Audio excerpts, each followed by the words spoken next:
This year, there have been 57 pedestrian crashes in Lee County alone. Of those crashes, 2 have resulted in fatalities. When you take a look at the bicycle crashes, there have been slightly less crashes, with 47 so far this year, with only 1 fatality so far. But you have to ask, what's going on?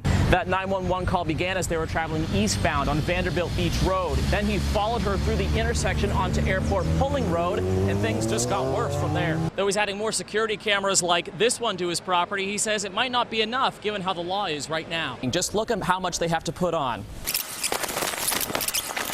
And it's not just for show. This is all in an effort to keep everybody involved very safe. He says the driver in this case chose to go into water that came up to about here, and that filled up the inside of the vehicle, so now they're working to dry it out to prevent further complications going forward. And that's one reason all these bikers showed up to make the trip from Charlotte County to here, Sarasota National Cemetery. And with all that frustration, they went to their phone company to find out what they can do about it, but they said there's not much they can do aside from changing their phone number, which would be really frustrating given how many contacts they've made over the years. Take a look at 2014. The number is 192 crashes, down to 2015, where the number is just 174 crashes. From the sensors on the front of the ambulance, which can prevent a rear-end collision, to the better gas mileage, which helps them go farther on emergency calls, to this camera that monitors the patient compartment from the cab, these new machines are meant to save lives and your money. DCF says a software update to computers is what led to the glitch, and that slowed the information getting from them to law enforcement. However, it didn't affect the ability to make calls to law enforcement to report the abuse. And it works pretty easily. All you need is your smartphone. Open up the Uber Eats app, enter a location, what you'd like to eat, and the app tells you how long before it'll be at your front door. I tried it myself. The estimated time of delivery was spot on. And just like that, lunch is delivered right to where you are. And she says $25,000 of that would come from their organization here on Captiva Island. The other $25,000 would come from the bed tax that tourists pay here in Lee County. And all she has to do as a storm is approaching is get inside this box, close the door, lock it, and then she's protected from winds up to 450 miles per hour. And they have a lot of work to do by July 1st. By then, in Glades County, they have to have added more than 300 new clients. In Hendry County, they need more than 800 new clients. And between the two of them, they need more than 1,100 new clients, but they say that shouldn't be a problem. It's an issue hitting Southwest Florida hard. These boxes should be full of bees, but he says he's lost a third of his colony in just the last 12 months. And this project is saving her a lot of money. This unit alone would have cost $3,500 to install. The community cooperative says across the country, 25% of active service members get help from food pantry. And there's a good reason they try to save as many turtles as they can. That's because as few as 1 in 1,000 sea turtles survives into adulthood, according to Crow, which is why they want to keep the water washing up on these shores as clean as possible. Yeah, this swimming pool used to be crystal clear. After Irma, they found tropical fish swimming around in it. School says that Facebook, YouTube, and Twitter are all blocked on these school-issued Chromebooks, but there are other places where students could get into some trouble. And similar to the lenses on these solar eclipse glasses, which can be hard to find right now, this telescope has a filter on it which will block out those harmful rays and allow you to get a clear picture of this phenomenal event. And when they show up to a call, there are a number of obstacles, including the walls between them and the person they're trying to get inside. And it's not as simple as just walking through the front door. Now, the heat that comes from inside of this building is one of the main killers when it comes to firefighters with all this gear they have to wear. They say they do everything they can to keep each other safe. Well, there's still a lot of questions that need to be answered right now. That home belonged to Jim Kurth, and it had stood on LaBeouf Road for about 30 years.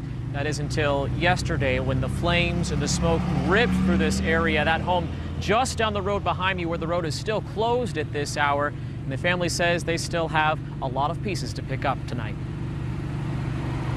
By the time they got there, the fire was in the middle island and in the backyard, and they had to go. The cops told them they had to get out of there. Shenna Zubrig is talking about her father's escape from these flames Tuesday. Following that escape, this is all that's left of the home that her father built and that she and her family spent years in. How's your father doing? Hold on. Hanging in there, trying to get him the help that he needs. She says her dad is overwhelmed with the disaster, too shaken up to go on camera. His son-in-law, Daniel Zubrig, helped him get out alive despite the searing heat and the choking smoke. How high would you say the flames were? I would say about 20 to 30 feet tall. An experience, he tells me, he never imagined he would be in. It was scary, and don't ever wish to see that again. And with the dry weather that we've had and with the vegetation like this lying all about, this area is just a tinderbox for wildfires. One reason the road leading to this home was shut down for much of Thursday as well. As the smoke swirls through the neighborhood, these property owners are desperate to get back in. He did not have insurance. He actually just got done paying his house off last year. And as they work to rebuild, they say the threats from Mother Nature will be more real than ever. When you're living very close to a park that's full of forest, there's always the possibility, but you just never think it's going to be you. Their father is staying with family members this evening, and they still have a lot of work to do to get back to that property, which is still blocked off right now. Coming up on Wink News at 6, I'm working on a story where we hear from people who work in this area and how they are dealing with the damage. Live in Collier County, Channing Frampton, Wink News Now.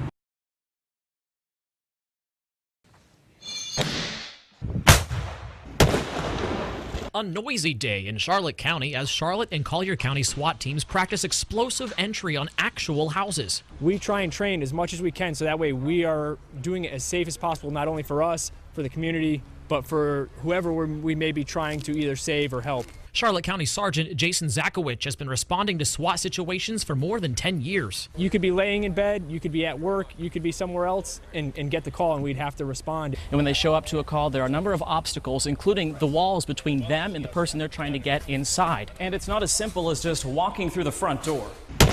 Hence the explosives they use, both as a distraction and to get in the building. It buys us time. Corporal John Mills is an assistant team leader with Charlotte County SWAT. The explosives are the minimum amount to get the job done. We're not here to hurt people with it. The two houses they used Wednesday are set to be demolished for a road project. Team members say training in actual homes is crucial when preparing to save lives. We are here for safety of the community. A mission they build on once a month with drills like this, so they can be ready should the call for help come in. It's a team. It's a brotherhood. We're there for each other, with each other. In Charlotte County, Channing Frampton, Wink News Now. Purified Air, they're based in Fort Myers, and they are working to bring air conditioners to families who otherwise may not be able to afford the luxury that many of us may take for granted. They spent the day out here working to help a single mom living in the home behind me get that AC unit and do a little bit of extra work on the outside of her house. And get all that done. So we're going to take a few more things off your plate, and this isn't the last year. Renee Glazier returned home to this new AC unit and news that she's getting a new staircase and deck leading into her home. So I'm getting the first. Yeah. So yay! And it's a huge blessing. She's been a single mom for about 10 years and raised 4 kids. There were times when the AC in her home would go out. Were there times where you had to go without it for a couple of days? There's been times I went a couple months. A couple months? Yeah. What was that like? Very hot. Yeah. That's something Vic Elsey with Purified Air in Fort Myers says he couldn't stand to let happen again. We want to make sure that nobody in our community is going without air conditioner because they have no option. And this project is saving her a lot of money. This unit alone would have cost $3,500 to install. We do air conditioning with a purpose. We took our maintenance agreement program and made it a way that we could give back. He says money other customers pay for maintenance gets put toward these projects, otherwise known as AC for a Cause. And that's a mission this grateful woman says could help a lot of people living in Southwest Florida. And I'm just grateful and thankful to be a recipient of the first one. Yeah. Now, Purified Air is owned by Rick and Annette Spriggs, and they say they do have a goal going forward after today. Their plan is to give 12 AC units to families in need over the next 12 months, so they have a lot of work ahead of them. We are working to put a link to learn more about this project with this story on the Wink News Facebook page. Live in Lehigh Acres, Channing Frampton, Wink News Now.